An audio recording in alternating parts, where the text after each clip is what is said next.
For mutual aid MHK, we have a recorded question from Andrew Elliott.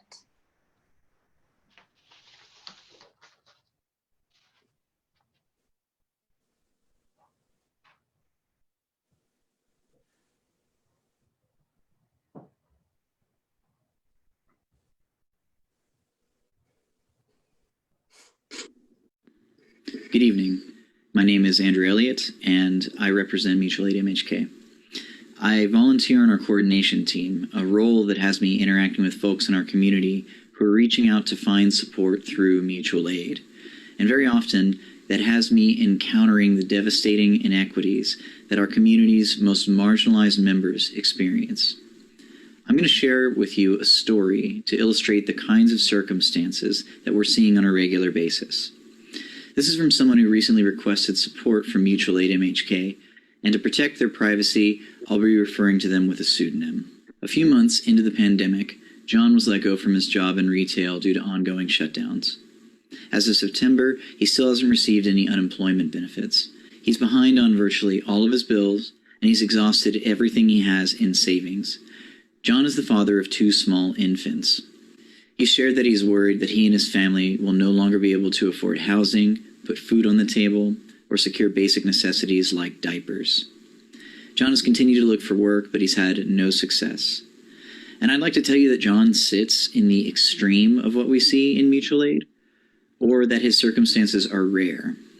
But his experience is painfully similar to those of the majority of people that we try to support. John, and anyone else in his circumstances, are not responsible for this current situation, but they're being forced to face the consequences of it and risk the very real and growing threat of losing their homes. That's an impossible situation for anyone. And this city is obligating its most marginalized community members to figure it out. On behalf of everyone in our community struggling to pay rent, or who is at risk of losing their home, Mutual Aid MHK demands that the county implement an equitable eviction moratorium. This moratorium needs to go beyond the CDC's recent order to cover all phases and aspects of eviction, prohibit late fees, provide universal coverage, adjust landlord and management access to property, remain in effect throughout the duration of this public health crisis, and thereafter to allow tenants whose incomes were disrupted to obtain relief benefits or work out payment plans. A powerful measure of a society is how it treats its most vulnerable members. Right now, we're placing the greatest risk and burden of our economic and healthcare systems onto the most vulnerable. We're depending upon their work to keep these systems running, and we're offering no meaningful support or path forward for them.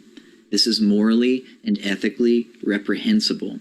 It's the responsibility of those with the power and privilege to create change to do so.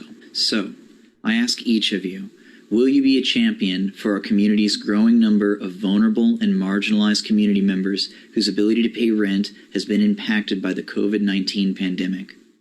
Will you support and implement an equitable eviction moratorium? Mr. Mata. The county basically has the same problem that the governor had in putting this kind of moratorium on and off, is we have no way to compensate the landlords, and how are they going to pay their taxes, and how are they going to pay their mortgages, and how are they going to pay their maintenance fees. The current federal one the CDC just put in is going to go through the end of the year. The other thing is, I've looked into this, I talked to the counselor and such, and theoretically the county as the board of health could do something like this, but it really you would have to have some circumstance, possibly like another lockdown. Some other counties and states have done this. There's a lot of lawsuits. The county really isn't set up administratively to manage this. It's a terrible situation, which has happened even when the shutdown happened, is there was nothing there to help these businesses or these landlords when they say no eviction on how they're supposed to pay their bills. As I said, the governor had the same problem, hoping for some sort of federal aid to come in to help the chain down the road besides just the tenant that's there. We don't have the resources to do that. So I think we're going to have to see what happens when this moratorium comes off in January. That's when we would actually get seated at the commission And at that time, look at our options. But I don't think the county is going to have the option just to say you don't have to pay your property taxes if you're a landlord and you weren't getting any rent. It really is a difficult situation when people are asked to do things without any resources. And I understand that's where it's starting, at that bottom end. But as you go up, the same situation. Ms. Foki? Yes, it's really, it's very disruptive to our entire community when people are evicted because of no circumstance of their own. And this is a very difficult situation. I know we all agree with that. I'm really concerned with small business and with landowners or property owners that they won't be able to sustain this for a length of time. The county, I believe that, you know, I would want to talk to all the people involved in this to get some legal counsel and what we can do to continue the moratorium past January if it's still necessary.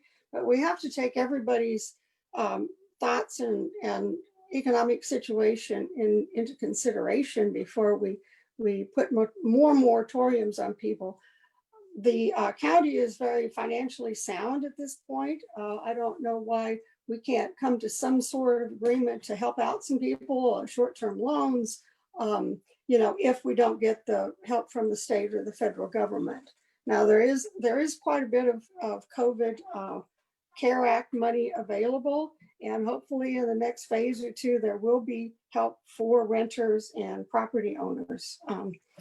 So I would want to would consider this moratorium after the eviction is order is over in January and work on it.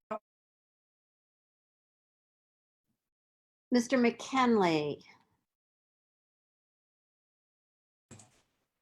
I did see that the CDC, as he mentioned, CDC extended their ban on evictions through the end of December. He mentioned certain areas maybe not be covered by that. I didn't get into the details to see what exactly some of those are.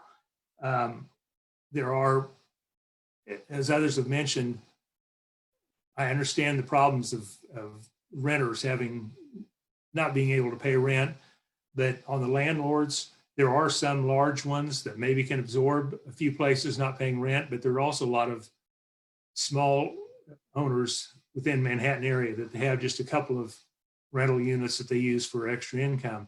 If the renters aren't paying their rent, they can't pay the mortgage or pay the taxes. So there needs to be some help for them too. I'm not sure, I don't have a great idea of how this is all going through. Again, this is all such a new, strange situation. We're trying to learn as we go. I do sympathize with those people who've lost their jobs. And he said they haven't been able to get unemployment. That's why I understand that the unemployment people have not been coming through like they should to help those people. That's not something I can do on a county level, but it is a problem. And, you know, I don't have any great solutions myself either. Ms. Vang? I know Andrew is not here, but I want to say that I'm grateful to him and to the people who organized Mutual Aid MHK and their tireless efforts to meet the needs of Riley County residents during the pandemic and hopefully beyond. There is something very special about an organization that puts solidarity over charity and believes that everyone is deserving of support and aid in times like these. To answer the question, yes, I support an eviction moratorium in Riley County. To be clear, I would also welcome conversations with landlords as well to discuss how can we address their needs. In addition to an eviction moratorium, I am in support of other local, state, and federal efforts to cancel rent and mortgage payments during the pandemic. We've known since March that this was likely the best solution, and now it's pretty clear. Canceling rent and mortgage payments is not going to be easy, but I promise to support any initiatives that move us in that direction. So again, yes, I support an eviction moratorium and look forward to working alongside you, Mutual Aid, and other organizations in making sure that an eviction moratorium and other policies meet the needs of tenants in Riley County. Thank you.